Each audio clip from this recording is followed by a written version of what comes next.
نحمده ونصلی علی رسولہ الکریم اما بعد۔ سیرت النبی صلی اللہ علیہ وسلم کا یہ مبارک سلسلہ اللہ کے فضل و کرم سے جاری ہے۔ آج ہمارا 37واں سبق ہے۔ درود شریف کا اہتمام کیجیے۔ اللہم صلی علی سیدنا و مولانا محمد وعلی آل سیدنا و مولانا محمد مبارک وسلم۔ پچھلے سبق میں ہم نے حبشہ کی طرف ہجرت کا جو دوسرا سفر تھا اس کی تفصیلات ہم نے کور کی تھی، سمجھنے کی کوشش کی تھی، اور آج کا جو ہمارا سبق ہے خصوصی طور پر یہ ان واقعات سے ہمیں کیا کیا سبق سیکھنے کو ملتے ہیں اس پر مشتمل ہے۔ یعنی حبشہ کی طرف جو مسلمانوں نے ہجرت کی، پہلا جو سفر تھا اس کے اسباق تو ہم اسی سبق میں ذکر کر چکے تھے۔ دوسری ہجرت جو ہوئی ہے حبشہ کی طرف، اس سے ہمیں کیا کیا چیزیں سیکھنے کو ملتی ہیں۔ سب سے پہلے تو یہ بات سمجھیں، اس کی کچھ تفصیل مزید بہت زیادہ تفصیل کے ساتھ تو انشاءاللہ جب ہم ہجرت مدینہ کا سبق پڑھیں گے تو انشاءاللہ اس کی ساری تفصیل وہاں آ جائے گی، لیکن مختصراً ایک آیت کی روشنی میں یہ بات میں عرض کرنا چاہتا ہوں۔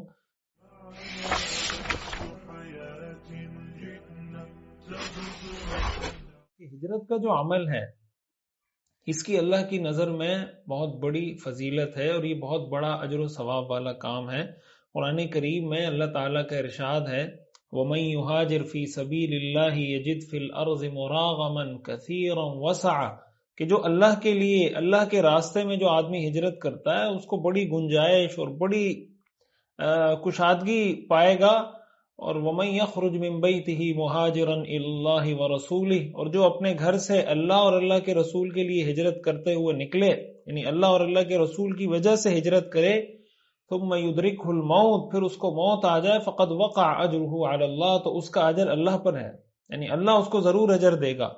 وکان اللہ غفورا رحیما۔ حبشہ کی طرف ہجرت کرنے والوں کی اگر ہم بات کریں تو ان صحابہ کی بھی بڑی فضیلت ہے جنہوں نے حبشہ کی طرف ہجرت کی۔ حدیث میں آتا ہے، صحیح مسلم کی ایک تفصیلی روایت ہے، یہ تفصیلی روایت بھی انشاءاللہ ہم ہجرت مدینہ میں تفصیل سے ذکر کریں گے، یہاں اس کا وہ حصہ میں نقل کر رہا ہوں جس کا اس ہجرت حبشہ سے تعلق ہے۔ حضرت اسماء بنت عمیس رضی اللہ تعالی عنہا، آپ نے ان کے بارے میں پڑھا، یہ حضرت جعفر بن ابی طالب رضی اللہ تعالی عنہ کی زوجہ ہیں۔ حضرت جعفر بن ابی طالب نے بھی ہجرت کی تھی اور ان کی زوجہ حضرت اسماء بنت عمیس، انہوں نے بھی ہجرت کی تھی۔ یہ فرماتی ہیں کہ جب ہم حبشہ سے واپس خیبر پہنچے حضور علیہ الصلاۃ والسلام کے پاس، تو صحابہ کرام سے، صحابیات سے آپس میں بات چیت ہونے لگی۔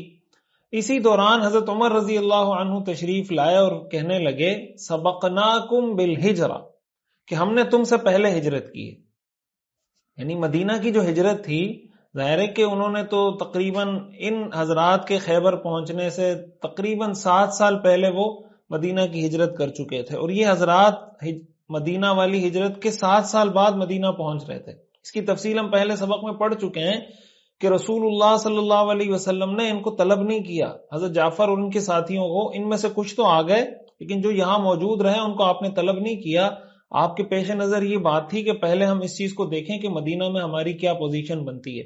جب آپ علیہ الصلاۃ والسلام کو پتہ چل گیا کہ اب مدینہ میں ہماری پوزیشن سٹرونگ ہو گئی ہے، ہم مضبوط ہو گئے اور دین کا باقاعدہ ایک مرکز مدینہ منورہ بن چکا ہے خیبر کی فتح کے بعد، تب آپ علیہ الصلاۃ والسلام نے حضرت جعفر کو اور ان کے ساتھیوں کو فرمایا کہ بھئی تم بھی خیبر کی طرف آ جاؤ، اور حبشہ چھوڑ کر وہ وہاں چلے گئے۔ تو حضرت عمر رضی اللہ تعالیٰ عنہ نے، ظاہر ہے کہ مدینہ کی جو ہجرت ہے اس کی بہت بڑی فضیلت ہے، جب ہم ہجرت مدینہ پڑھیں گے میں آپ کے سامنے اس کی تفصیلات اور قرآن و حدیث کی روشنی میں رکھوں گا۔ تو حضرت عمر رضی اللہ تعالیٰ عنہ نے اس پہ فخر کیا کہ سبقناکم بالہجرہ۔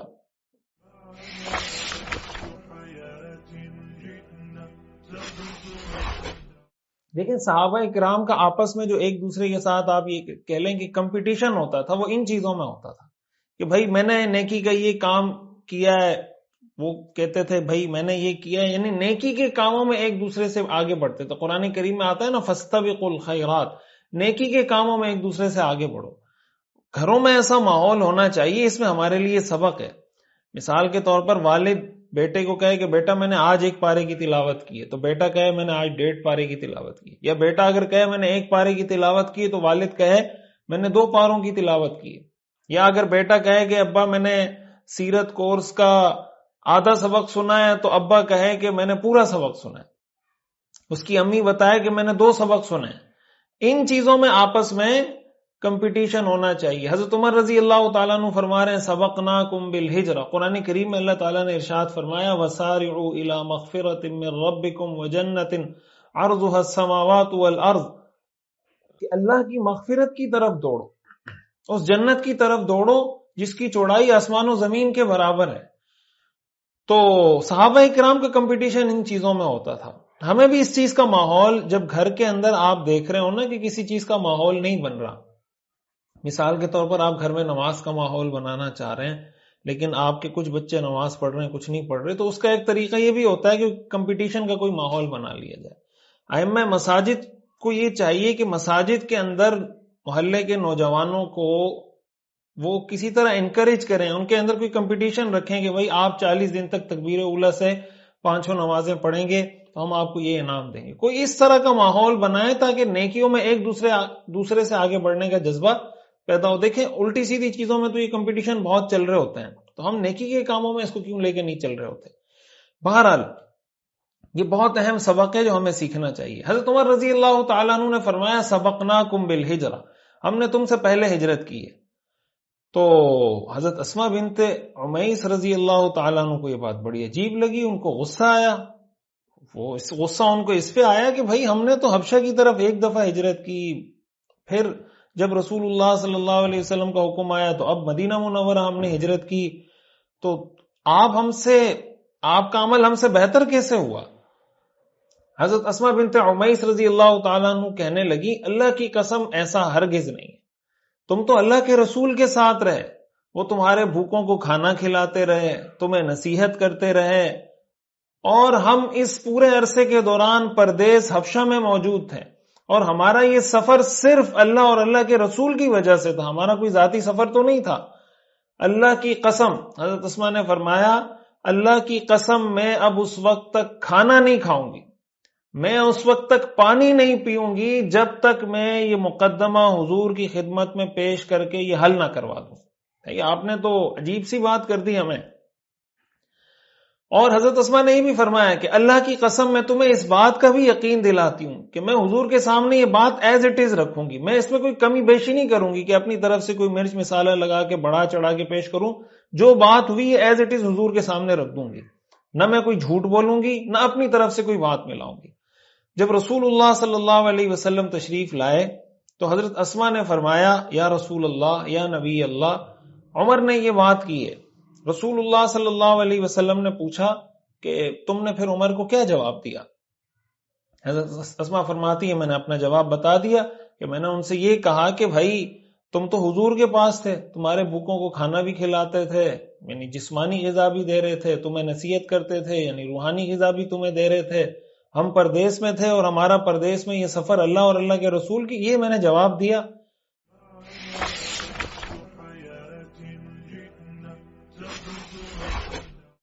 اس پر رسول اللہ صلی اللہ علیہ وسلم نے ارشاد فرمایا لیس بأحق بی منکم، وہ تم سے زیادہ میرے قریب نہیں ہے. وَلَهُ وَلِأَصْحَابِهِ هِجْرَةٌ وَاحِدَةٌ، عمر اور ان کے ساتھیوں نے ایک ہجرت کی ہے، ان کے لیے ایک ہجرت کا ثواب ہے. وَلَكُمْ أَنْتُمْ أَهْلَ السَّفِينَةِ هِجْرَتَانِ، اور تمہارے لیے ایک کشتی والوں 2 ہجرتوں کا ثواب ہے. عمر اور ان کے ساتھیوں کے لیے ایک ہجرت کا ثواب کیا؟ انہوں نے مدینہ کی طرف ہجرت کی. تمہارے لیے 2 ہجرتوں کا ثواب ہے کشتی والوں، اس لیے کہ تم نے ایک ہجرت مکہ سے حبشہ کی، پھر دوسری ہجرت تم نے حبشہ سے مدینہ منورہ کی. حضرت اسماء رضی اللہ تعالی عنہ فرماتی ہیں کہ حضرت ابو موسیٰ اشعری رضی اللہ تعالی عنہ اور ان کے ساتھیوں کو میں نے دیکھا. آپ جانتے ہیں کہ حضرت ابو موسیٰ اشعری بھی ان صحابہ میں سے جنہوں نے حبشہ کی طرف ہجرت کی تھی. میں آپ کو پہلے بتا چکا ہوں کہ یمن سے انہوں نے ہجرت کی تھی. حضرت اسماء فرماتی ہیں کہ حضرت ابو موسیٰ اشعری اور ان کے ساتھیوں کو میں نے دیکھا کہ ان کو دنیا میں کسی بات سے اتنی خوشی نہیں ہوئی جتنی خوشی ان کو یہ حدیث سن کر ہوئی کہ اللہ کے رسول کی زبان سے ہمارے لیے اتنی بڑی بات نکلی. تو روایات میں آتا ہے کہ حضرت ابو موسیٰ اشعری رضی اللہ تعالی عنہ بار بار حضرت اسماء سے یہ حدیث سننے کی فرمائش کرتے کہ بھائی تم مجھے یہ حدیث سناؤ. اور خوش ہوتے جاتے کہ دیکھیں اللہ کے رسول نے ہمارے لیے کتنی بڑی بات ارشاد فرما دی کہ لکم انتم اہل السفینۃ ہجرتان، کہ ایک کشتی والو تمہارے لیے 2 ہجرتوں کا ثواب ہے۔ اس سے ہمیں کیا معلوم ہوتا ہے کہ جو ہجرت حبشہ کرنے والے صحابہ اور صحابیات ہیں ان کی بہت بڑی فضیلت ہے، اور ہمیں اس سے یہ بھی پتہ چلتا ہے کہ ہر عمل کی فضیلت اور ثواب اس موقع کی مناسبت سے بڑھ جاتی ہے، یعنی اعمال کے ثواب میں کمی بیشی ہوتی ہے۔ مثال کے طور پر جس عمل کی اس وقت ضرورت ہے، اگر آپ اس وقت ہی کام کریں گے تو اس کا ثواب بہت زیادہ ہوگا، اور اگر اس عمل کی ضرورت نہ رہے پھر آپ کریں تو ظاہر ہے وہ ثواب اس کا نہیں ملے گا۔ مثال کے طور پر آپ دیکھیں کہ کسی بھوکے کو کھانا کھلانے کی ضرورت ہے، کوئی اس کو کھلانے والا نہیں ہے، آپ کھڑے ہو جاتے ہیں کہ میں کھلاؤں گا، یہ بھی بھوکوں کو، یعنی ایک بھوکے کو کھانا کھلا رہے ہیں۔ ایک ہے کہ ایسا ماحول ہے کہ بھائی بھوکے کو کھانا کھلانے کے لیے 10 لوگ پہلے سے موجود ہیں اور آپ بھی کھڑے ہو جاتے ہیں، تو یہ بھی وہی عمل ہے، سیم وہی عمل ہے، لیکن ظاہر ہے کہ دونوں کی جو حیثیت ہوتی ہے یا دونوں کی جو اہمیت ہوتی ہے اس میں فرق آ جاتا ہے۔ مہاجرین حبشہ نے جس وقت حبشہ کی طرف ہجرت کی تھی اس وقت یہ اسلام کا بڑا اہم، آپ سمجھے، حکم تھا، رسول اللہ صلی اللہ علیہ وسلم کی ایک اسٹریٹجی تھی، آپ کی حکمت عملی تھی، آپ یہ چاہتے تھے کہ یہ ہجرت ہو۔ ان صحابہ کرام نے اس موقع پہ ہجرت کی تو یہ بہت بڑا کام کیا انہوں نے۔ پھر اسی طرح ہجرت مدینہ کے موقع پر آپ جانتے ہیں کہ ہجرت مدینہ فرض تھی، مسلمان ہونے کی نشانی سمجھی جاتی تھی کہ بھائی ہجرت کر رہا ہے یا نہیں کر رہا۔ انہوں نے ہجرت کی تو اس کا ثواب بڑھ گیا۔ تو بعض اوقات عمل ایک ہی ہوتا ہے لیکن موقع محل کے تبدیل ہونے سے اس کے ثواب کے اندر بعض اوقات بہت زیادہ اضافہ ہو جاتا ہے، بعض اوقات اس سے زیادہ اضافہ ہو جاتا ہے، بعض اوقات اس سے زیادہ اضافہ ہو جاتا ہے۔ اس لیے اس میں ہمارے لیے سبق یہ ہے کہ ہمیں اس چیز کی سینس ہونی چاہیے، اس چیز کی سمجھ ہونی چاہیے کہ شریعت کا ہم سے کس وقت کیا مطالبہ ہے۔ دیکھیں علماء نے لکھا ہے نا کہ ایک ہوتی ہے آپ کی خواہش، اور ایک ہوتا ہے شریعت کا حکم، شریعت کا تقاضا، شریعت کی ریکوائرمنٹ اور ڈیمانڈ۔ بعض اوقات یہ ہوتا ہے کہ جو آپ کی خواہش ہوتی ہے وہ بھی شریعت کے خلاف نہیں ہوتی، اور جو شریعت کی ڈیمانڈ ہے وہ تو ظاہر ہے کہ شریعت کی ڈیمانڈ ہوتی ہے۔ تو اب جب ان دونوں چیزوں میں ٹکراؤ ہوتا ہے، انسان اپنی خواہش کو قربان کر کے شریعت کے تقاضے کو پورا کر لیتا ہے، تو ظاہر ہے یہ بہت بڑے اجر کا کام ہوتا ہے۔ تو اس لیے ظاہر ہے کہ ہر نیک کام ہر وقت کرنے کا نہیں ہوتا۔ قرآن کریم میں آتا ہے نا، ہمیں جو دعا سکھائی گئی ہے وَأَنْ أَعْمَلَ صَالِحًا تَرْضَى، حضرت سلیمان علیہ السلام کے بارے میں آتا ہے نا کہ انہوں نے جب ہدہد کے بارے میں پوچھا، وہ پورا جو واقعہ ہے، تو پھر اس کے بعد انہوں نے دعا کی رب اوزعنی ان اشکر نعمتک التی انعمت علی وعلی والدی وان اعمل صالحا ترضاه، کہ اللہ مجھے اس بات کی توفیق دے کہ میں آپ کا شکر ادا کروں، آپ کی اس نعمت کا شکر ادا کروں جو نعمت آپ نے مجھ پر کی ہے اور میرے والدین پر کی ہے، اور مجھے اس بات کی توفیق دیجئے کہ میں ایسے نیک اعمال کروں جو آپ کو پسند ہو۔ تو علماء نے لکھا ہے کیا کوئی نیک اعمال ایسے بھی ہوتے ہیں جو اللہ کو پسند نہیں ہوتے؟ ہاں، کچھ نیک اعمال ایسے بھی ہوتے ہیں جو اللہ کو پسند نہیں ہوتے۔ وہ نیک اعمال وہ ہوتے ہیں کہ وہ آپ اس وقت کر رہے ہوتے ہیں جب اس کا موقع نہیں ہوتا۔ ہر نیک عمل کا ایک موقع ہوتا ہے۔ مثال کے طور پر ایک آدمی نماز پڑھ رہا ہے ناپاکی کی حالت میں، وضو نہیں کیا ہوا، اس پہ غسل فرض ہے، اور وہ کہے میں اللہ کو راضی کرنے کے لیے نماز پڑھ رہا ہوں، تب نماز پڑھنا تو نیکی کا کام ہے، لیکن نیکی کا یہ کام اس وقت کرنے کا نہیں ہے، یا اس پوزیشن میں یا اس حالت میں کرنے کا نہیں ہے۔ اسی طرح ہر نیکی کے کام کے لیے کچھ مواقع ہوتے ہیں۔ تو اتنی سینس ہمیں ہونی چاہیے اور ہمیں یہ پتا ہونا چاہیے کہ اگر کہیں کوئی ایسا موقع بنتا ہے کہ ہمیں شریعت کے کسی حکم پہ عمل کرنے کا موقع مل رہا ہے، اور وہ ایسا موقع ہے کہ اگر ابھی میں عمل کروں گا تو مجھے بڑی فضیلت حاصل ہو جائے گی، سبقت حاصل ہو جائے گی، میں پہل کرنے والوں میں شامل ہو جاؤں گا، تو ہمیں دیر نہیں کرنی چاہیے، فوری طور پر وہ کام کر لینا چاہیے۔ بعد میں ایک موقع ایسا آتا ہے کہ وہ عمل ایک کامن عمل بن جاتا ہے کہ کوئی بھی کرے تو ٹھیک ہے، ایک نارمل روٹین کی چیز بن جاتی ہے، وہ جو فضیلت والا درجہ ہوتا ہے وہ اس کا نہیں رہتا۔ تو اس چیز کو بھی سمجھنا چاہیے اور اپنی زندگی میں اپنانا چاہیے۔ حبشہ کی اس ہجرت سے ہمیں جو اسباق ملتے ہیں ان میں سے ایک اہم سبق یہ ہے کہ آپ دیکھیں صحابہ کرام رضوان اللہ علیہم اجمعین نے قربانی دی، ہجرت کی، اور حبشہ پہنچ کر جب بات کرنے کا موقع آیا تو حضرت جعفر رضی اللہ تعالیٰ عنہ نے اور صحابہ نے سب نے مشورہ کر کے جو بات کی، تو آپ دیکھیں انہوں نے اپنی گفتگو میں کہیں کسی شریعت کی اصولی بات پہ کوئی کمپرومائز نہیں کیا.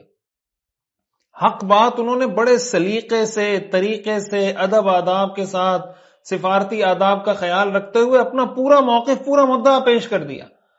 اور ظاہر ہے کہ اس طریقے سے ایک عیسائی بادشاہ کے سامنے، جبکہ وہ دشمن سازشیں بھی کر رہے ہیں، اپنا اسلام کا پورا بیانیہ پیش کرنا، وہاں اس بات کا شدید اندیشہ موجود تھا کہ یہ مسلمانوں کے لیے نقصان دہ ہو سکتا ہے، لیکن صحابہ کرام نے اس کی پرواہ نہیں کی. دیکھیں ہمارے یہاں بعض اوقات یہ ہوتا ہے کہ جب ہم حق بات کرنے جا رہے ہوتے ہیں، میں پہلے بھی اس پر بات کر چکا ہوں، تو ہم لٹ لے کے کسی کے سر پہ چڑھ جاتے ہیں کہ بھئی میں حق بات کر رہا ہوں، تو چاہے میں کسی کو تھپڑ ماروں، چاہے میں گالی دوں، چاہے میں غصہ کروں، جب میری بات حق ہے تو سامنے والا قبول کرے گا. بھائی آپ کا رسول اللہ صلی اللہ علیہ وسلم نے جو دین کی دعوت دی، اس سے بڑا حق کیا ہو سکتا ہے؟ تو آپ نے بغیر حکمت عملی کے ویسے ہی لوگوں کو دعوت دینا شروع کر دی، لٹ لے کے لوگوں کے سر پہ کھڑے ہو گئے. صحابہ کرام نے یہ طرز عمل اختیار کیا، حضرت جعفر بن ابی طالب رضی اللہ تعالیٰ عنہ نے یہ طریقہ اختیار کیا. جو سفارتی آداب تھے، جو بات کرنے کا طریقہ تھا، اس کو اختیار کیا اور اپنا موقف طریقے سلیقے سے سامنے رکھا. تو بعض اوقات ہمارے یہاں یہ ہوتا ہے کہ لوگ یہ سمجھتے ہیں کہ جتنی بدتمیزی کسی کے ساتھ کریں گے اتنا میں حق پرست سمجھا جاؤں گا. یعنی کوئی بڑا آدمی آپ کو بلا لیتا ہے نا، مثال کے طور پر وزیر اعظم کے ساتھ آپ کی ملاقات ہے، یا کسی بڑی سطح کے کسی آدمی کے ساتھ ملاقات ہو رہی ہے، تو اور آپ کو موقع مل رہا ہے کہ آپ اپنا کوئی موقف پیش کریں، تو بھائی جو ادب آداب ہیں، وزیر اعظم سے کیسے بات کی جاتی ہے، کسی بڑی سطح کے آدمی سے جب آپ کی ملاقات ہو اس کے ادب آداب کا خیال کیسے رکھا جاتا ہے. آپ دیکھیں حضرت جعفر بار بار فرما رہے ہیں ایھا الملک ایھا الملک ایھا الملک، بادشاہ سلامت، بادشاہ سلامت. جو بولنے کا طریقہ ہے وہ بول رہے ہیں، یہ نہیں کہ جھپٹ رہے ہیں، ڈانٹ رہے ہوں، منہ سے جھاگ نکل رہی ہو. ہمارے ہاں بعض اوقات لوگوں کو ایک حدیث یاد ہوتی ہے کہ افضل الجہاد کلمۃ حق عند سلطان جائر، کہ سب سے افضل جہاد یہ ہے کہ ظالم بادشاہ کے سامنے کلمہ حق کہہ دیں. بھائی بادشاہ کے ساتھ بات کرنے کے اور بھی بہت طریقے ہیں. یہ کلمہ حق کہنے کا طریقہ اس وقت ہوتا ہے جب وہ کسی ذریعے سے آپ کی بات نہ سن رہا ہو، لیکن اگر آپ کے پاس موقع ہے، حدیث میں یہ بھی تو کہا گیا ہے کہ بھئی اگر بادشاہ کو نصیحت کرنی ہے تو اس کو تنہائی میں لے کے جاؤ، تنہائی میں اس کو نصیحت کرو. بہرحال ہمارے ہاں یہ بھی ہیرو بننے کا ایک طریقہ ہوتا ہے کہ جو جتنی گالیاں دے گا، جو جتنی بھڑکے مارے گا، جو جتنا تیز آواز میں بات کرے گا، وہ اتنا حق پرست ہوگا. وجہ اس کی یہی ہے کہ سیرت ہم پڑھتے نہیں ہیں، سیرت سے ہمارا کوئی واسطہ نہیں ہے، تو ہر آدمی کا اخپل دین ہے، اسی کو وہ لے کے چل رہے ہیں. بہرحال صحابہ کرام نے، حضرت جعفر رضی اللہ تعالیٰ عنہ نے اپنا موقف بڑے طریقے سلیقے سے پیش کر دیا. اس بات کا اندیشہ موجود تھا کہ ان کو نقصان پہنچ سکتا ہے، لیکن انہوں نے اس کی پرواہ نہیں کی.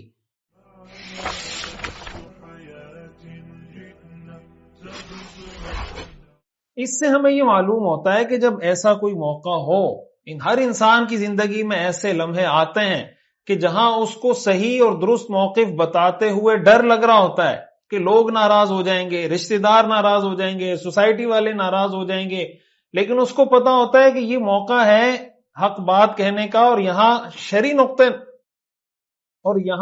نقطہ نظر سے مجھے یہ بات چھپانے کی اجازت نہیں ہے، تو وہ بات طریقے سلیقے سے کہہ دینی چاہیے. ہم لوگ ساری زندگی اس چکر میں گزارتے ہیں کہ لوگ کیا کہیں گے، لوگ کیا کہیں گے، لوگ کیا کہیں گے. کسی نے لکھا تھا کہ لوگ آخر میں کہتے ہیں انا للہ و انا الیہ راجعون. بھائی آپ نے دنیا میں آج تک کسی ایسے انسان کو دیکھا ہے جس سے ساری دنیا کے لوگ راضی ہوں؟ کئی دفعہ ایسا آپ نے ایکسپیرینس کیا ہوگا کہ آپ کسی شخص کے بارے میں مثلا تعریف کر رہے ہو کہ یار وہ بہت اچھا آدمی ہے، دوسرا آدمی اس کی برائی کر رہا ہوگا کہ یار میرا جو اس کے ساتھ ایکسپیرینس ہے وہ اچھا نہیں ہے. یا سامنے والا آدمی کسی کی تعریف کر رہا ہوگا، آپ کو عجیب لگ رہا ہوگا کہ یار وہ تو اتنا اچھا آدمی نہیں ہے، لیکن اس کے ساتھ اس کا ایکسپیرینس اچھا ہوگا. تو بھائی ہر آدمی ہر ایک کے لیے اچھا نہیں ہو سکتا، اور ایسا نہیں ہو سکتا کہ کوئی انسان ایسا ہو جس سے دنیا کی ساری انسانیت راضی ہو جائے. بھائی لوگ اللہ کے رسول سے راضی نہیں ہیں، لوگ اللہ سے راضی نہیں ہیں. اللہ کے انکار کرنے والے موجود ہیں، رسول کا انکار کرنے والے موجود ہیں، صحابہ کا انکار کرنے والے موجود ہیں. تو میرے اور آپ سے ساری دنیا کیسے خوش ہو سکتی ہے؟ ہمارے پاس معیار کیا ہے؟ رسول اللہ صلی اللہ علیہ وسلم نے فرمایا من التمس رضا اللہ بسخط الناس کفاہ اللہ مؤونۃ الناس. جو اللہ کی رضا کا طالب ہو، لوگوں کی ناراضگی کی پرواہ کیے بغیر، اللہ لوگوں کی طرف سے پہنچنے والی تمام تکلیفوں سے اس کے لیے کافی ہو جاتا ہے۔ وَمَنِ الْتَمَسَ رِضَى النَّاسِ بِسَخَطِ اللَّهِ، اور جو آدمی اللہ کو ناراض کر کے، یعنی لوگوں کو خوش کرنے کے لیے اللہ کو ناراض کر دے، وَكَّلَهُ اللَّهُ إِلَى النَّاسِ، اس کو اللہ لوگوں کے ہی حوالے کر دیتے ہیں کہ بس ٹھیک ہے تم ان کو خوش کرتے رہو۔ تو بھئی ہمارے پاس فارمولا کیا ہے؟ دیکھیں، آپ بیوی کو خوش کریں گے، بعض اوقات یہ ہوتا ہے بیوی کو خوش کریں تو اماں ناراض ہو جائے گی، اماں کو خوش کریں تو بیوی ناراض ہو جائے گی، بیوی کو خوش کریں تو بہن ناراض ہو جائے گی، بہن کو خوش کریں تو بیوی ناراض ہو جائے گی۔ یہ سلسلے گھر میں چل رہے ہوتے ہیں۔ شریعت نے کتنا بہترین سٹینڈرڈ دے دیا۔ بھائی شریعت میں سٹینڈرڈ یہ ہے کہ بیوی کو بھی وہ اس کا حق دو جو شریعت نے دیا ہے، یعنی اس کا مطلب آپ بیوی کو اس کا وہ حق دے رہے ہیں کسی کی ناراضگی کی پرواہ کیے بغیر۔ اس کا مطلب یہ ہوا کہ آپ لوگوں کی ناراضگی کی پرواہ کیے بغیر اللہ کو راضی کر رہے ہیں۔ والدہ کو اس کا جو حق ہے وہ رسپیکٹ، وہ احترام، وہ خدمت اس کی کریں جو شریعت نے آپ کو حکم دیا ہے کہ والدہ کی کیسے خدمت کرنی ہے۔ اس سے اگر بیوی ناراض ہوتی ہے، آپ بیوی کی ناراضگی کی پرواہ کیے بغیر اللہ کو راضی کرنے کے لیے والدہ کی وہ خدمت کریں۔ بہن کی آپ وہ خدمت کریں، آپ اس طریقے سے اس کو ٹائم دیں، اس طریقے سے اس کو احترام دیں جو شریعت نے آپ کی ذمہ داری لگائی ہے، جو شریعت کا حکم ہے۔ اس سے اگر بیوی آپ کی ناراض ہوتی ہے تو بیوی کی ناراضگی کی پرواہ کیے بغیر اللہ کو راضی کرنے کے لیے یہ کام کریں۔ کتنا بہترین سٹینڈرڈ ہے۔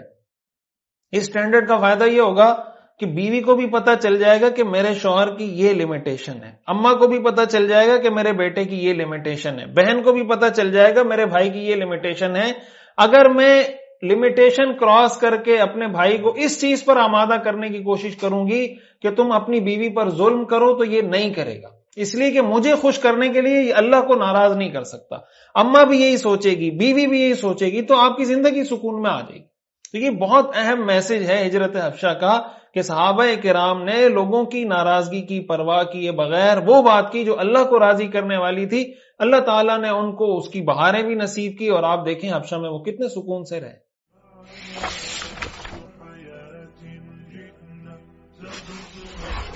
ایک اور سبق جو ہمیں ہجرت حبشہ سے حاصل ہوتا ہے وہ یہ ہوتا ہے کہ رسول اللہ صلی اللہ علیہ وسلم کو اپنے صحابہ سے کتنی محبت تھی، آپ کتنے شفیق اور مہربان تھے۔ آپ دیکھیں رسول اللہ صلی اللہ علیہ وسلم کو ضرورت تھی مسلمانوں کی کہ مکہ میں حضور کے ساتھ رہیں، لیکن آپ کو پتا تھا کہ یہ جن تکلیفوں سے گزر رہے ہیں، جن مشکلات سے گزر رہے ہیں، تو آپ نے ان کو ہجرت کی اجازت دے دی۔ ہجرت کی اجازت دے دی کہ یہاں سے چلے جائیں گے تو سکون کی زندگی گزاریں گے، ٹھیک ہے ہجرت کی مشقت تو ان کو بہرحال اٹھانی پڑے گی، لیکن کم از کم وہاں جب پہنچ جائیں گے تو یہ جو تکلیفیں ان کو یہاں پہنچائی جا رہی ہیں یہ تکلیفیں ان کو وہاں کوئی نہیں پہنچائے گا۔ یہ رسول اللہ صلی اللہ علیہ وسلم کی صحابہ کے ساتھ محبت اور ان کے ساتھ آپ کی شفقت تھی۔ اس میں ہمارے لیے میسج کیا ہے کہ ایک اچھا لیڈر وہ ہوتا ہے جو صرف اپنی ذات اور اپنے بیوی بچوں اور اپنے گھر کے گرد نہیں گھومتا، بلکہ وہ اپنے کارکن کو سہولت فراہم کرنے کی کوشش کرتا ہے۔ اگر آپ ایک کمپنی کے مالک ہیں، آپ کوئی آرگنائزیشن رن کر رہے ہیں، آپ کوئی اسکول چلا رہے ہیں، کالج چلا رہے ہیں، یونیورسٹی چلا رہے ہیں، کوئی ادارہ، تنظیم، تحریک، جماعت چلا رہے ہیں، تو آپ ایک اچھے سربراہ اس وقت بن سکتے ہیں جب آپ اس بات کی کوشش کریں کہ میں اپنے ماتحت لوگوں کو کیسے زیادہ سے زیادہ فیسیلیٹیٹ کر سکتا ہوں، میں کیسے زیادہ سے زیادہ ان کو سہولت فراہم کر سکتا ہوں۔ ہمارے ہاں تو معاملہ الٹ ہے، ساری جو چیزیں ہوتی ہیں وہ اپنی ذات، اپنے گھر، اپنے بچوں کے گرد گھوم رہی ہوتی ہیں۔ جو ماتحت لوگ ہوتے ہیں، ملازمین ہوتے ہیں، سٹاف ہوتا ہے، کارکنان ہوتے ہیں، آپ کسی بھی سطح پہ لے کے چلے جائیں، ان کی تو کسی کو پرواہ نہیں ہوتی۔ اور ہمارے جو بعض اوقات سیاسی کارکنوں کو ہم دیکھتے ہیں وہ اپنے لیڈروں سے اتنے وفادار ہو رہے ہوتے ہیں کہ ان کے لیے جانے دے رہے ہوتے ہیں۔ سیاسی لیڈر ایک دفعہ آتا ہے، دعا کرتا ہے کہ اللہ اس کی بخشش کرے، پھر نظر ہی نہیں آتا۔ تو بھائی یہ سیاسی لیڈر یا کوئی بھی لیڈنگ پوزیشن پر ہے، اس کی یہ ذمہ داری ہے کہ وہ صرف اپنے آپ اور اپنی سہولیات کی فکر نہ کرے کہ بھائی میں نے اپنے آپ کو بس خود اے سی میں بیٹھا ہوا ہے، باقی سارے لوگ دھوپ میں تپ رہے ہیں، اس کو پتہ ہی نہیں ہے، پرواہ ہی نہیں ہے، اپنے بچے اس کے محلات میں بیٹھے ہوئے، کارکن اس کے سڑکوں پہ رول رہے ہیں، ذلیل ہو رہے ہیں، جیلوں میں پڑے ہوئے ہیں۔ یہ طرز عمل کسی اچھے لیڈر کا نہیں ہوتا۔ رسول اللہ صلی اللہ علیہ وسلم کی سیرت سے ہمیں یہ معلوم ہوتا ہے کہ آپ خود مشقت والی جگہ پہ رہے، تکلیف والی جگہ پہ رہے، جہاں پہ ریزسٹنس تھی، جہاں پہ مشکلات تھی، وہاں پہ آپ خود رہے، اور جہاں پہ راحت مل سکتی تھی وہاں پہ آپ نے اور صحابہ کو بھیجا کہ بھائی تم وہاں چلے جاؤ، ہجرت کر جاؤ۔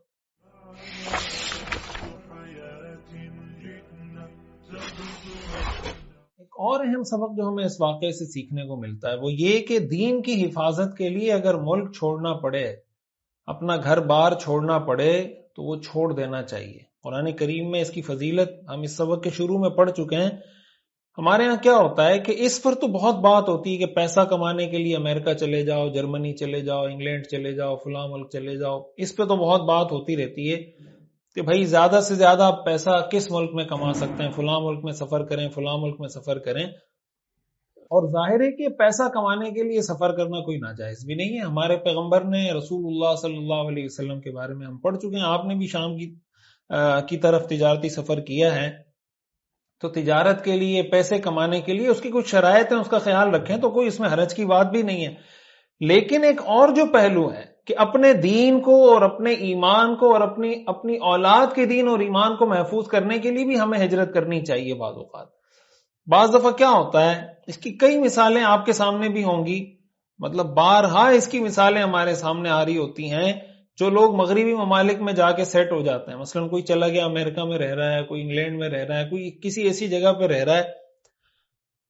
اب بعض مغربی ممالک میں بھی دونوں طرح کی صورتحال ہوتی ہے۔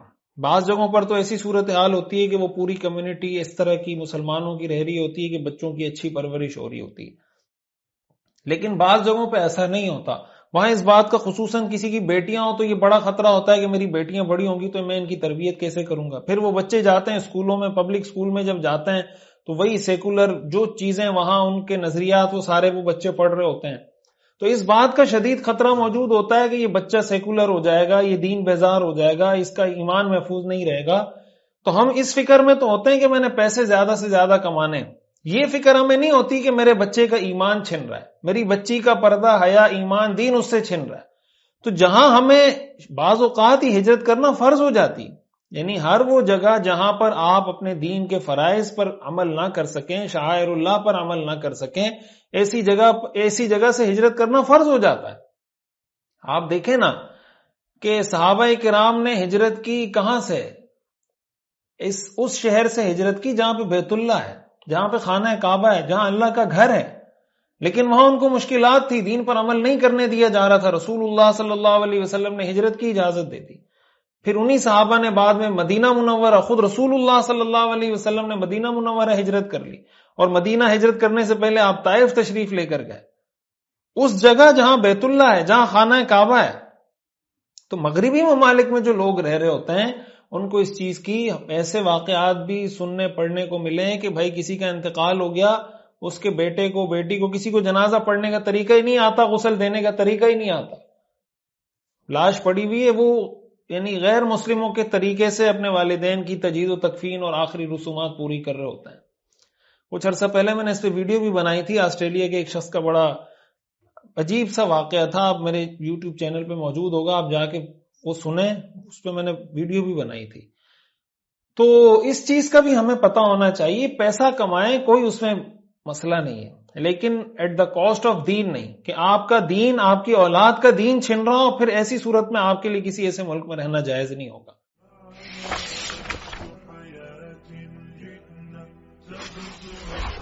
ایک اور اہم سبق جو اس سے ہمیں ملتا ہے وہ یہ کہ یہ بھی ہو سکتا ہے کہ کوئی مسلمان کسی غیر مسلم ملک میں جا کے پناہ لے، یعنی کسی مسلمان کے لیے یہ بھی جائز ہے کہ اگر وہ یہ سمجھتا ہے کہ میں اپنے دین پر کسی غیر مسلم ملک میں جا کے بہتر طریقے سے عمل کر سکتا ہوں اور میں وہاں سارے فرائض پورے کر سکتا ہوں، تو کسی غیر مسلم شخص کی پناہ بھی لے سکتا ہے، کسی غیر مسلم ملک کی پناہ بھی لے سکتا ہے۔ صحابہ کرام نے جو حبشہ کی طرف ہجرت کی، ظاہر ہے کہ نجاشی کرسچن تھا، عیسائی تھا، اور وہ عیسائیوں کا ملک تھا، وہاں کی جو عوام تھی وہ عیسائی عوام تھی، وہاں انہوں نے ہجرت کی مسلمانوں نے۔ اور اس کی ہمارے سامنے بہت ساری مثالیں، قرآن کریم میں اللہ تعالیٰ نے ارشاد فرمایا وَلِلَّهِ الْمَشْرِقُ وَالْمَغْرِبُ، مشرق و مغرب سب اللہ کا ہے، فَأَيْنَمَا تُوَلُّوا فَثَمَّ وَجْهُ اللَّهِ، جس طرف بھی تم رخ کرو گے وہی رخ اللہ کا ہے۔ اور قرآن کریم میں ایک اور مقام پر اللہ نے فرمایا یا عبادی الذین آمنوا ان ارضی واسعہ، اے میرے وہ بندو جو مجھ پر ایمان لائے ہو، میری زمین کشادہ ہے، فَإِيَّايَ فَاعْبُدُونَ، پس میری عبادت کرو۔ اگر ایک جگہ عبادت کرنے کا موقع نہیں مل رہا، ہر ملک ماست کے ملک خدا ماست۔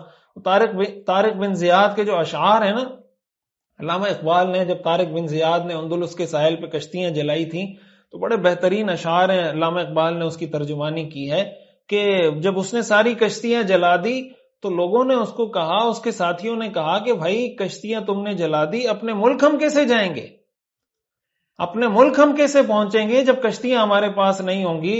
تو اس موقع پر اس نے کہا تھا کہ ہر ملک ماست کے ملک خدا ماست، کہ بھائی ہر ملک میرا ہے اور میرے خدا ملک خدا، جو میرے خدا کا ملک ہے وہ میرا ملک ہے۔ اشعار ہے نا کہ طارق چوبر کنار اندلس سفینہ سوخ، گفتند کار تو بنگاہ خرد خطاست، کہ طارق نے جب اندلس کے کنارے پر سفینہ کشتی جلائی تو لوگوں نے کہا کہ بھئی عقل کے لحاظ سے تو تمہارا یہ کام بہت غلط ہے۔ دوریم از سواد وطن باز چور رسیم، ہم تو اپنے وطن سے بہت دور ہیں، واپس کیسے جائیں گے؟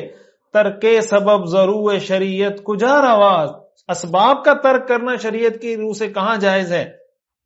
خندید طارق بن زیاد ہسا، دستے خیش بشمشیر برد گفت، اور اپنی تلوار پر ہاتھ پھیرتے ہوئے کہا ہر ملک ماست کے ملک خدا ماست، ہر ملک میرا ملک ہے، جو میرے خدا کا ملک ہے وہ میرا ملک ہے۔ تو بھائی اگر کوئی غیر مسلم ملک ہے وہ بھی اللہ کا ملک ہے، اگر آپ کو وہاں دین پر عمل کرنے کی آزادی ہے تو وہاں آپ بھی جا سکتے ہیں، لیکن اس شرط پر نہیں کہ آپ ان کے آلہ کار بن کر مسلمانوں کے خلاف سازشیں کرنے کے لیے اسائلم لیں۔ ہمارے ہاں جو غیر مسلم ملکوں میں لوگ اسائلم لیتے ہیں وہ اپنے آپ کو غیر مسلم شو کرتے ہیں، کوئی اپنے آپ کو قادیانی شو کرتا ہے، کوئی کیا شو کرتا ہے، کوئی گستاخی کرتا ہے، اسائلم لینے کے چکر میں، نیشنلٹی لینے کے چکر میں گستاخیاں کرتے ہیں، قادیانی بنتے ہیں، اپنے آپ کو غیر مسلم شو کرتے ہیں کہ مجھے فلاں ملک کی نیشنلٹی مل جائے گی۔ یہ تو حرام کام ہے، ناجائز ہے، کبیرہ گناہ ہے۔ اگر کوئی اپنے آپ کو غیر مسلم لکھوائے گا تو غیر مسلم ہو جائے گا بھائی، وہ اس کا ایمان ختم ہو جائے گا۔ یہ مقصد نہیں ہے، مقصد یہ ہے کہ اپنے دین کی حفاظت کے لیے اگر آپ کو جانا پڑ رہا ہے تو ایک تو یہ بنیادی طور پہ اس کی شرط ہے کہ وہ کسی کا آلہ کار بن کر نہ جا رہا ہو، دوسرا یہ کہ اسلامی اصولی تعلیمات پر کوئی کمپرومائز نہ کر رہا ہو۔ یہ نہیں کہ وہ اس کو کہہ رہا ہے کہ بھئی آپ نماز نہیں پڑھیں گے تو وہ کہتا ہے ٹھیک ہے میں نماز نہیں پڑھوں گا۔ بھائی نماز کیسے نہیں پڑھوں گا؟ نماز اسلام میں فرض ہے، آپ کافروں کے ملک میں ہو، مسلمانوں کے ملک میں ہو، نماز پڑھنی ہی پڑھنی ہے۔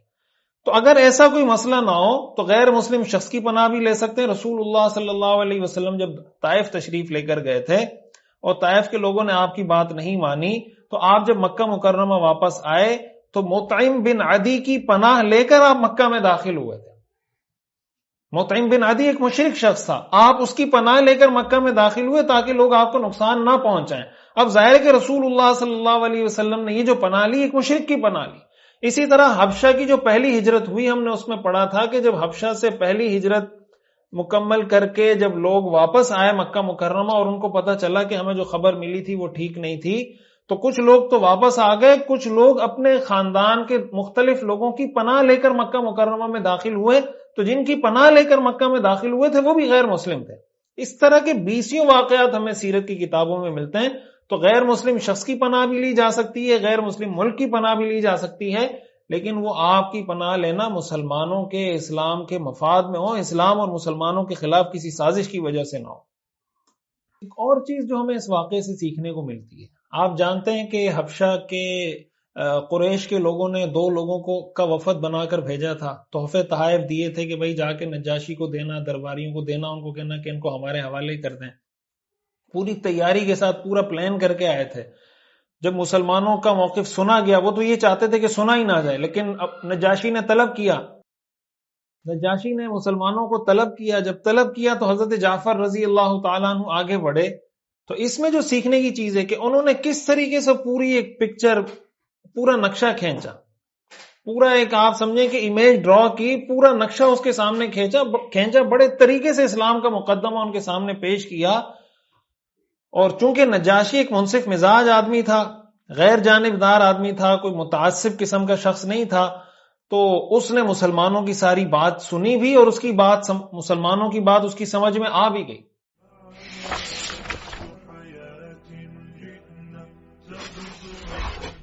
اس سے ہمیں کیا معلوم ہوتا ہے کہ ہمارے پاس ایسے لوگ ہونے چاہیے اور ہمیں اس پہ باقاعدہ کام کرنا چاہیے کہ جو اس طرح کے انٹرنیشنل فورمز پر، بڑی سطح کے فورمز پر اسلام کا مقدمہ اچھے طریقے سے زمانے کی زبان کو سمجھتے ہوئے پیش کر سکیں. ہمارے یہاں بعض اوقات کیا ہوتا ہے کہ ہماری بات تو ٹھیک ہوتی ہے لیکن ہمیں انٹرنیشنل فورم پہ بات کرنے کا سلیقہ اور ڈھنگ نہیں آتا، یا ہم ایسے لوگوں کو آگے کرتے ہیں جن میں ٹیلنٹ نہیں ہوتا. تو یہ باقاعدہ ایک ایسی سکل ہے، باقاعدہ ایک ایسی صلاحیت ہے جو لوگوں کو سکھانی چاہیے کہ بھائی انٹرنیشنل فورم پر یہ معیارات ہونے چاہیے، آپ اس کے لیے ایلیجیبل ہیں اور آپ اس طریقے سے اسلام کا مقدمہ، مثلا خواتین کے حقوق پہ بات ہو رہی ہے، پردے پہ بات ہو رہی ہے، میراث کے مسئلے پہ بات ہو رہی ہے، طلاق کے مسئلے پہ بات ہو رہی ہے، تو آپ آج کی زبان میں جدید اعتراضات کو، سوالات کو سمجھ کر، جدید چیلنجز کو سمجھ کر اس کا جواب کیسے دیں گے اور اسلام کا مقدمہ کیسے پیش کریں گے. حضرت جعفر رضی اللہ تعالی عنہ نے جس کمال طریقے سے یہ مقدمہ پیش کیا، اس میں ہمارے لیے سبق ہے کہ ہمارے معاشرے میں بھی حضرت جعفر جیسے لوگ ہونے چاہیے، ہمارے معاشرے میں بھی حضرت جعفر کے پیروکار ہونے چاہیے، اور جو لوگ ان موضوعات پہ کام کر رہے ہیں، چاہے وہ ہمارے مدارس ہیں، وہ جامعات ہیں، یونیورسٹیز ہیں، وہ مختلف قسم کی ٹریننگز دینے والے لوگ ہیں، ایسے لوگوں کو فوکس کر کے باقاعدہ ٹرین کرنا چاہیے، ان کو چیزیں سکھانی چاہیے تاکہ وہ بہتر طریقے سے اسلام کا مقدمہ پیش کر سکیں.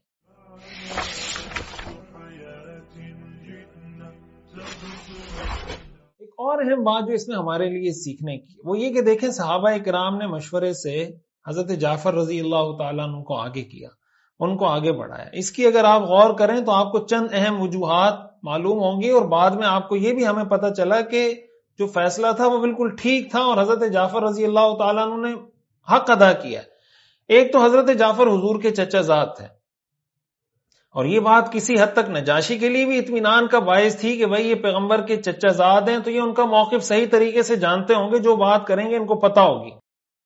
اور یہ صرف رشتہ دار نہیں ہے بلکہ رسول اللہ صلی اللہ علیہ وسلم نے اور حضرت جعفر نے ایک گھر میں پرورش پائی ہے. آپ نے حضرت ابو طالب کی پرورش میں آپ رہے نا، تو حضرت جعفر حضرت ابو طالب کے بیٹے ہیں، ایک ہی گھر میں پلے بڑے، ایک ہی دسترخوان پہ کھانا کھایا، ایک ساتھ پرورش پائی ہے. تو حضرت جعفر حضور علیہ الصلوۃ والسلام کے مزاج کو، آپ کی دعوت کو، آپ کے پیغام کو بہت اچھے طریقے سے جانتے اور سمجھتے بھی تھے. رسول اللہ صلی اللہ علیہ وسلم نے ایک مرتبہ حضرت جعفر رضی اللہ تعالیٰ عنہ سے فرمایا تھا، اشبہت خلقی و خلقی، تم سیرت میں بھی میرے مشابہ ہو، تم صورت میں بھی میرے مشابہ ہو. یہ حضرت جعفر کو رسول اللہ صلی اللہ علیہ وسلم نے فرمایا.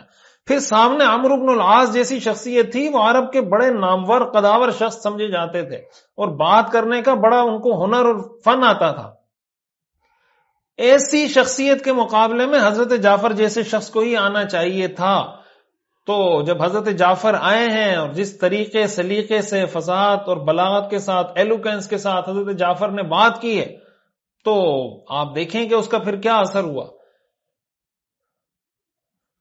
جو مسلمان سفیر ہوتے ہیں، کسی مسلم ملک کا کوئی سفیر ہوتا ہے یا اسلام کا مقدمہ پیش کرنے والا کوئی شخص ہوتا ہے، انٹرنیشنل فورم پر کوئی سفارت کاری کر رہا ہوتا ہے، ان کے اندر بھی ان خصوصیات کو دیکھنا چاہیے جو خصوصیات حضرت جعفر رضی اللہ تعالی عنہ کے اندر موجود تھیں. اس پر ہم آگے جا کر تفصیل سے بات کریں گے کہ رسول اللہ صلی اللہ علیہ وسلم نے جب مختلف صحابہ کو سفیر بنا کر بادشاہوں کے پاس بھیجا، روم کے بادشاہ کے پاس، مصر کے بادشاہ کے پاس، ایران کے بادشاہ کے پاس، تو آپ نے سفیروں کا انتخاب کیسے کیا تھا، ان کی پرسنالٹی میں آپ نے کیا کیا چیزیں دیکھی تھی، پھر آپ نے ان کو سفیر بنایا تھا. اس پر باقاعدہ علماء نے کتابیں لکھی ہیں. عرب کے ایک عالم ہے شیخ محمود شیت، ان کی کتاب ہے سفراء النبی صلی اللہ علیہ وسلم، کہ نبی کے سفراء، نبی کے سفیر.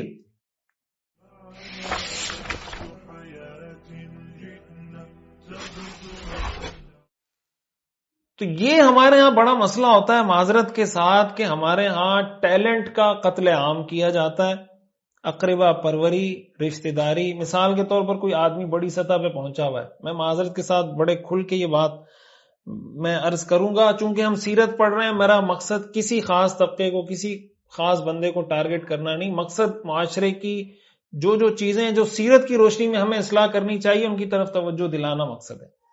بعض اوقات مثال کے طور پر کوئی بڑے عالم دین ہے، ان کو مختلف ان میں صلاحیت بھی ہے، ٹیلنٹ بھی ہے، قابلیت بھی ہے، اور ان کو مختلف فورمز پہ بات کرنے کا موقع ملتا ہے۔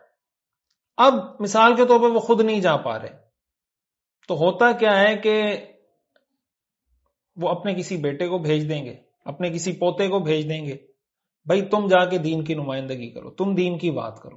اگر تو اس بیٹے میں، اس پوتے میں ٹیلنٹ ہے، صلاحیت ہے، تو ویل اینڈ گڈ، کوئی اس میں حرج کی بات نہیں، اچھی بات ہے، بھائی وہ ٹیلنٹ اس میں ہے، دوسرے میں بھی ہے، تو ٹھیک ہے، اس کو بھیجا جا سکتا ہے۔ لیکن اگر وہ دین کا مقدمہ، اسلام کا مقدمہ صحیح طریقے سے پیش نہیں کر سکتا، لیکن آپ نے اس کا جو انتخاب کیا، آپ نے جو اس کی سلیکشن کی، اس کی صرف یہ وجہ تھی کہ وہ آپ کا بیٹا یا آپ کا پوتا یا آپ کا نواسا ہے، تو آپ مجھے بتائیں کہ آپ دین اور اسلام کی خدمت کر رہے ہیں یا اپنی ذات کی خدمت کر رہے ہیں؟ یہ جو ہمارے یہاں ٹیلنٹ کا قتل عام ہوتا ہے، اس کے نتیجے میں ہمارا موقف صحیح طریقے سے پیش نہیں ہو پاتا۔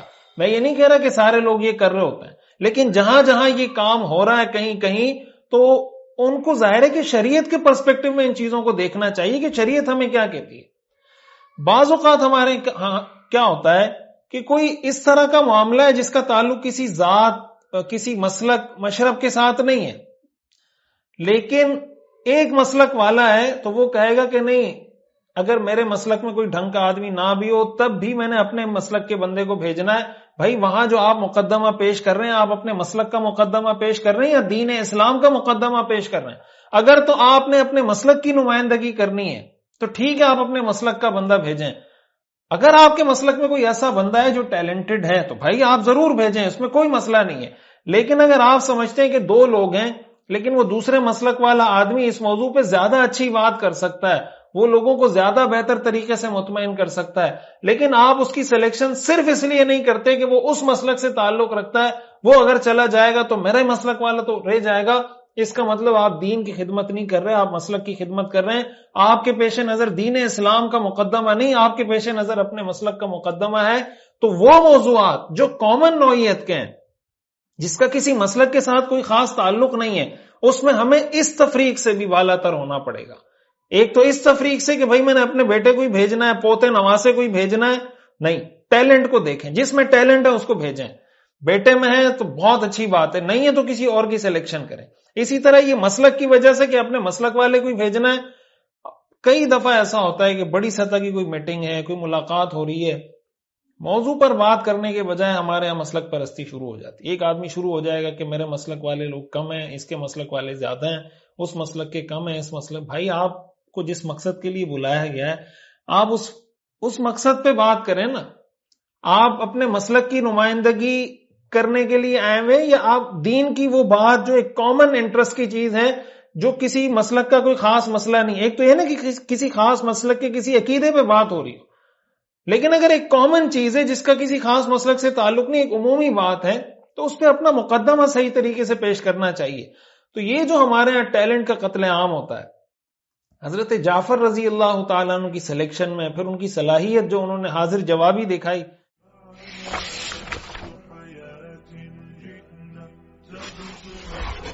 میں آپ کے سامنے اس کی کچھ مثالیں رکھتا ہوں کہ وہ کیسے حاضر جواب تھے۔ دیکھیں عمرو بن العاص جو آئے تھے پوری تیاری کے ساتھ آئے تھے۔ انہوں نے ایک تو یہ بات بادشاہ کے سامنے رکھی کہ انہوں نے مکہ کا ماحول خراب کر دیا ہے۔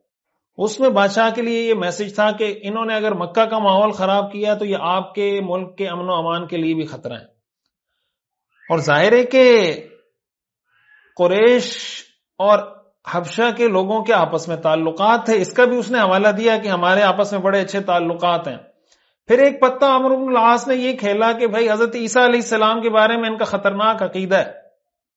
مطلب یہ تھا کہ یہ آپ کے ملک کے لیے امن و امان کے لیے بھی خطرہ ہے، اور آپ کے لیے نظریاتی طور پر یہ بہت بڑا چیلنج ثابت ہو سکتے ہیں کہ ان کا عقیدہ کچھ ہے، آپ کا عقیدہ کچھ ہے۔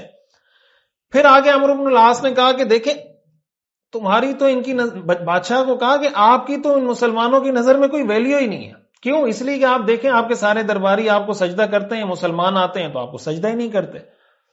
یہ وہ بنیادی پوائنٹ تھے جو انہوں نے آپ سمجھیں نجاشی کے دماغ میں فٹ کیے، اور نجاشی کے لیے یہ الارمنگ سچویشن تھی کہ میرے ملک کے لیے کوئی خطرہ بنے، نظریاتی طور پہ چیلنج بنے، یا جو میرے لیے ذاتی طور پہ چیلنج بنے. تو حضرت جعفر رضی اللہ تعالیٰ عنہ کی اب کیا ذمہ داری تھی کہ ان سارے پوائنٹس کو وہ ایک ایک کر کے اس کا جواب دیں، ریبٹل کریں، تاکہ اس کے سامنے موقف واضح ہو جائے. حضرت جعفر رضی اللہ تعالیٰ عنہ نے کیا کیا؟ ان کی آپ حاضر جوابی دیکھیں، کمال ذہانت، معاملہ فہمی اور سفارتی گفتگو کی ان کی صلاحیت دیکھیں. سب سے پہلے نمبر پہ انہوں نے جاہلیت کے دور کی خامیاں گنوائیں کہ ہم جاہلیت کے دور میں تھے، بتوں کو پوجتے تھے، شراب پیتے تھے، بے حیائی کے کام کرتے تھے، ساری ان کا ایک بدنما چہرہ پیش کیا. اگلے مرحلے میں رسول اللہ صلی اللہ علیہ وسلم کی شخصیت کو نمایاں کر کے بتایا کہ ہم ان کے نسب کو بھی جانتے ہیں، ان کی سچائی کو بھی جانتے ہیں، ان کی امانت داری کو بھی جانتے ہیں.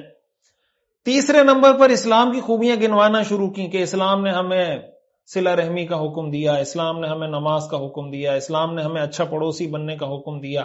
یہ ساری تعلیمات ان کے لیے اس لیے زیادہ اہم تھی کہ وہ عیسائی تھے، اور ظاہر ہے کہ انبیاء کی جو تعلیمات ہیں وہ بہت حد تک کامن ہے، خصوصاً جو اخلاقیات کے لیول کی جو چیزیں وہ تقریباً کامن ہیں. وہ سمجھ رہے تھے، ان کو پتہ چل رہا تھا کہ یہ پیغمبر کی تعلیمات ہے. چوتھے مرحلے میں حضرت جعفر رضی اللہ تعالیٰ عنہ نے قریش کے ظلم و ستم کا ذکر کیا کہ ہمارے یہ ہم اس طرح کی گندگی میں تھے، اللہ کے رسول آئے، اللہ کے رسول کی کوالٹیز بتائیں، پھر انہوں نے ہمیں اتنی اچھی اچھی باتوں کا بتایا، ہم نے ان کو فالو کرنا شروع کیا، انہوں نے ہم پہ ظلم اور تشدد شروع کر دیا. ظاہر ہے یہ بھی قریش کے لیے رسوائی کی بات تھی. پھر نجاشی کی تعریف کی کہ بھائی ہم آپ کے پاس کیوں آئے، ہم نے ساری دنیا میں آپ کا انتخاب کیوں کیا؟ اس لیے کہ ہم نے آپ کا چرچا سنا ہے کہ آپ بڑے انصاف کرنے والے آدمی ہیں. اب جب نجاشی کی تعریف کر دی تو وہ جو کہا تھا کہ عمرو بن العاص نے جو کہا تھا کہ بادشاہ سلامت آپ کی کوئی ویلیو نہیں ہے ان کی نظر میں، تو انہوں نے بتا دیا کہ ہماری نظر میں تو آپ کی بڑی ویلیو ہے بھائی، ہم تو اسی لیے آپ کے پاس آئے. اور ساتھ ہی ضمناً یہ بھی بتا دیا، انہوں نے جو کہا تھا کہ یہ سجدہ نہیں کرتے، ساتھ ہی انہوں نے یہ بتا دیا کہ ہم ایک اللہ کی عبادت کرتے ہیں، ہم نے باقی سب لوگوں کی عبادت کرنا چھوڑ دی. اس کا جواب بھی حضرت جعفر رضی اللہ تعالیٰ عنہ نے دے دیا. پھر جب نجاشی نے کہا کہ آپ قرآن کی کوئی سورت سنائیں، کوئی آیت سنائیں، تو سورہ مریم کی تلاوت کی. آپ جانتے ہیں سورہ مریم میں حضرت مریم علیہ السلام کا تذکرہ ہے، حضرت عیسیٰ علیہ السلام کا تذکرہ ہے. یہ جب نجاشی نے سنا تو وہ رونے لگ گیا، سارے درباری رونے لگ گئے. یہ جو حضرت جعفر نے انتخاب کیا، اب اگر حضرت جعفر رضی اللہ تعالیٰ عنہ اس موقع پر یہ سناتے کل نفس ذائقۃ الموت اینما تکونوا یدرککم الموت، ظاہر ہے کہ یہ اس کا موقع نہیں تھا. یہ بات میں نے شروع میں عرض کی نا کہ ہر کام کا ایک موقع ہوتا ہے. کہ آپ نے اب مثال کے طور پہ شادی ہو رہی ہے، شادی میں آپ کو کہا جا رہا ہے، کوئی آپ کو کہتا ہے کہ بھئی آپ مثال کے طور پہ تلاوت کریں، تو آپ موت کی آیات تلاوت کرنا شروع کر دیں. یا کہیں پہ میت ہوئی ہے، کوئی آپ کو کہہ رہا ہے مثال کے طور پہ تلاوت کرنے کا موقع ملا، تو آپ جناب شادی کی آیات تلاوت کرنا شروع کر دیں. تو اتنی سینس تو ہونی چاہیے نا. یہی بات جب کسی فورم پہ آپ بات کر رہے ہوتے ہیں نا، یہ سینس ہمیں اس وقت بھی ہونی چاہیے کہ اس فورم پہ یہ بات ہمیں کرنی چاہیے یا نہیں کرنی چاہیے. تو حضرت عیسیٰ علیہ السلام کے حوالے سے بھی موقف واضح کر دیا کہ ہم بے ادبی کے قائل نہیں ہیں حضرت عیسیٰ علیہ السلام کے، ہم ان کو اللہ کا بندہ مانتے ہیں، اللہ کا رسول مانتے ہیں. تو یہ ساری وہ باتیں جو عمرو بن العاص نے جو پوائنٹ آپ سمجھیں کہ ہائی لائٹ کیے تھے، یا نجاشی کو جس کے ذریعے مسلمانوں کے خلاف اکسانے کی کوشش کی تھی، حضرت جعفر رضی اللہ تعالیٰ عنہ نے ایک ایک کر کے ان سارے سوالات کے جوابات دے دیے. آج ہمیں دنیا میں ایسے اسکالرز کی ضرورت ہے، ایسے علماء کی ضرورت ہے، ایسے دین کے ریپریزنٹیٹیو کی ضرورت ہے جن میں یہ سمجھداری ہو، معاملہ فہمی ہو، جن کے اندر یہ سیاسی فہم ہو، حکمت ہو، بہادری بھی ہو، سمجھداری بھی ہو، موقع شناسی بھی ہو، اور ان ساری چیزوں کو لے کر وہ اسلام کی خدمت کے لیے استعمال کریں. اور جن میں یہ صلاحیتیں نہیں ہیں وہ یہ صلاحیتیں سیکھنے کی کوشش کریں. خصوصاً وہ لوگ جن کو اس طرح کے فورمز پہ بات کرنے کا موقع مل رہا ہوتا ہے، ان کو ضرور اس چیز کی کوشش کرنی چاہیے.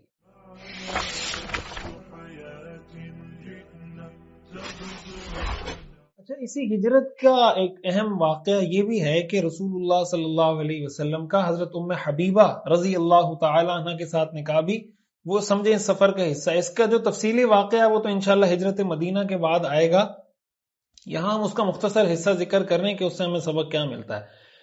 آپ یہ بات ہم پہلے پڑھ چکے ہیں کہ حضرت ام حبیبہ رضی اللہ تعالی عنہ کا نکاح ہوا تھا عبید اللہ بن جہش سے. یہ عبید اللہ بن جہش جب حبشہ گئے، یہ عیسائی ہو گئے اور وہیں ان کا انتقال ہو گیا. رسول اللہ صلی اللہ علیہ وسلم کو مکہ مکرمہ میں اس کی مدینہ منورہ میں اس کی اطلاع ملی کہ ان کا انتقال ہو چکا ہے اور حضرت ام حبیبہ رضی اللہ تعالی عنہ وہاں اکیلی ہیں. تو رسول اللہ صلی اللہ علیہ وسلم نے نجاشی کے نام پیغام بھجوایا کہ میرا حضرت ام حبیبہ سے نکاح کروا دیں، اور 4000 درہم یا 4000 دینار بطور مہر مقرر کیے، اور نجاشی نے حضرت ام حبیبہ کا حضور علیہ الصلوۃ والسلام کے ساتھ نکاح پڑھوایا، اور پھر حضرت شرحبیل بن حسنہ رضی اللہ تعالی عنہ کے ساتھ حضرت ام حبیبہ رضی اللہ تعالی عنہ کو حضور علیہ الصلوۃ والسلام کے پاس بھجوا دیا. اس واقعے کی ساری تفصیلات، پورا پس منظر وغیرہ وغیرہ انشاءاللہ یہ بعد میں آئے گا. اس میں جو سیکھنے کی سمجھنے کی چیز ہے وہ کیا ہے کہ رسول اللہ صلی اللہ علیہ وسلم نے یہ نہیں کیا تھا کہ مسلمانوں کو حبشہ کی طرف بھیجا اور بیغم ہو گئے، بلکہ آپ ان کی خیر خبر رکھتے تھے، ان کے حال احوال کا پتہ کرتے تھے کہ وہ کس حال میں، پریشانی میں تو نہیں ہے، کون زندہ ہے، کس کا انتقال ہو گیا، کس کی کیا پوزیشن ہے. اس سے پتہ چلتا ہے کہ آپ علیہ الصلوۃ والسلام کے دل میں صحابہ کی کتنی قدر تھی اور آپ کس طریقے سے ان کی حوصلہ افزائی کرتے تھے. اب دیکھیں حضرت ام حبیبہ رضی اللہ تعالی عنہ بہت بڑے خاندان سے تعلق رکھتی تھیں. آپ جانتے ہیں ابو سفیان کی بیٹی ہیں، پھر ان کے شوہر کے ساتھ یہ گئیں اور پردیس میں رہ رہی تھی، شوہر کا انتقال ہو گیا، اکیلی تنہا عورت کیا کرے گی. رسول اللہ صلی اللہ علیہ وسلم نے حضرت ام حبیبہ رضی اللہ تعالی عنہ کی حوصلہ افزائی کے لیے، ان کی تنہائی دور کرنے کے لیے حضرت ام حبیبہ رضی اللہ تعالی عنہ سے نکاح کیا تھا. ظاہر ہے کہ حضرت ام حبیبہ رضی اللہ تعالی عنہ کے لیے بڑے اعزاز کی بات تھی، لیکن رسول اللہ صلی اللہ علیہ وسلم کے اعلیٰ کردار اور اخلاق کو دیکھیں کہ اپنے مشن میں چلنے والے کسی شخص کو اکیلا اور تنہا نہیں چھوڑا، کہ ایک خاتون ہے وہ اکیلی ہو گئی، بیوہ ہو گئی اور پردیس میں رہ رہی ہیں، اور انہوں نے یہ ہجرت اللہ اور اللہ کے رسول کی وجہ سے کی ہے، تو ایسا نہ ہو کہ وہ پریشان ہو. رسول اللہ صلی اللہ علیہ وسلم نے وہاں رہتے ہوئے، حبشہ میں رہتے ہوئے ہی ان سے نکاح کروا دیا. نجاشی کو کہا کہ ان سے میرا نکاح کروا دیں. اس سے پتہ چلتا ہے کہ ایک کامیاب لیڈر کون ہوتا ہے، ایک اچھا ادارہ چلانے والا، ایک اچھی آرگنائزیشن رن کرنے والا، ایک اچھا انسٹیٹیوٹ چلانے والا کون ہوتا ہے، جس کو اپنے ماتحت لوگوں کی اس طرح فکر ہو، وہ اس طرح ان کے بارے میں سوچتا ہو کہ اگر میری وجہ سے کوئی آدمی کسی تکلیف میں ہے، میری وجہ سے کوئی آدمی قربانی دے رہا ہے، تو میں نے بھی پیچھے نہیں ہٹنا. یہ نہیں کہ جو آپ کا ماتحت ہے، آپ کا کارکن ہے، آپ کا شاگرد ہے، آپ کا مرید ہے، وہ قربانیاں دیتا رہے اور آپ جناب بیٹھے رہیں اور جناب انجوائے کرتے رہیں اس کی قربانیوں کو. نہیں، آپ خود آگے بڑھیں، اس کا ہاتھ تھامیں، جہاں اس کو آپ کی ضرورت ہو آپ اس کا ساتھ دیں. یہ رسول اللہ صلی اللہ علیہ وسلم کی تعلیمات ہیں. اور صرف حضرت ام حبیبہ سے نکاح اس موقع پہ نہیں،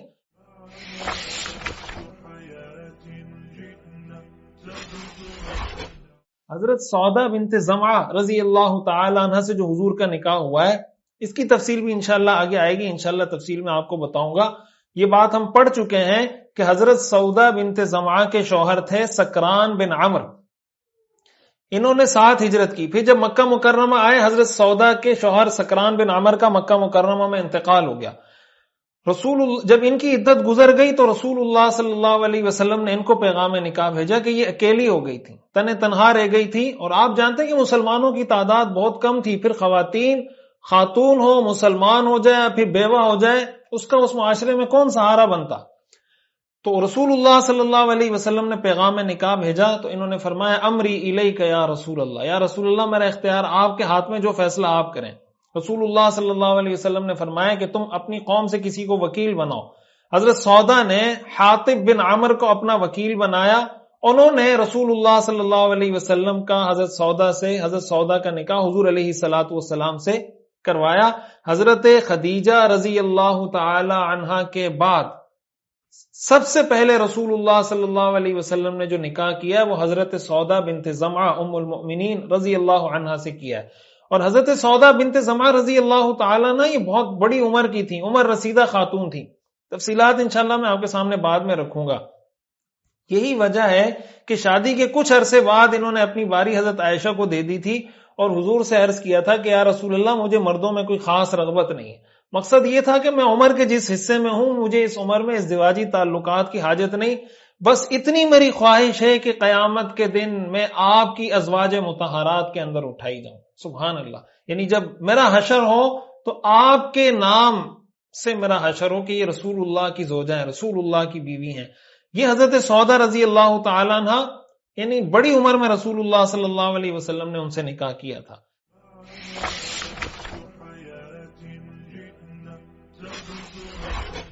اور اس سے ہمیں رسول اللہ صلی اللہ علیہ وسلم کے تعدد ازواج کی حکمت بھی سمجھ میں آتی ہے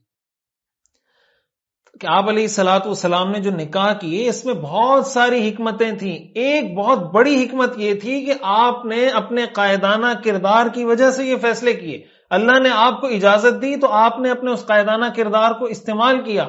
آپ نے کہیں بھی کسی بھی مرحلے پر صحابہ کو اکیلے نہیں چھوڑا، ہر موقع پر ان کی پشت پناہی کی، ان کو حوصلہ دیا، ہر موقع پر ان کی پشت پناہی کی. یہ تو میں نے 2 ازواج مطہرات کا ذکر کیا.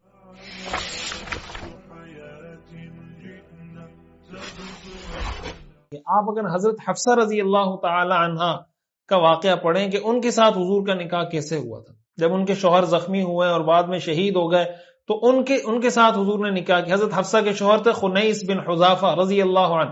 جب وہ شہید ہوئے حضور نے حضرت حفصہ سے نکاح کیا. اسی طرح حضور کی زوجہ مطہرہ حضرت زینب بنت خزیمہ رضی اللہ تعالی عنہا.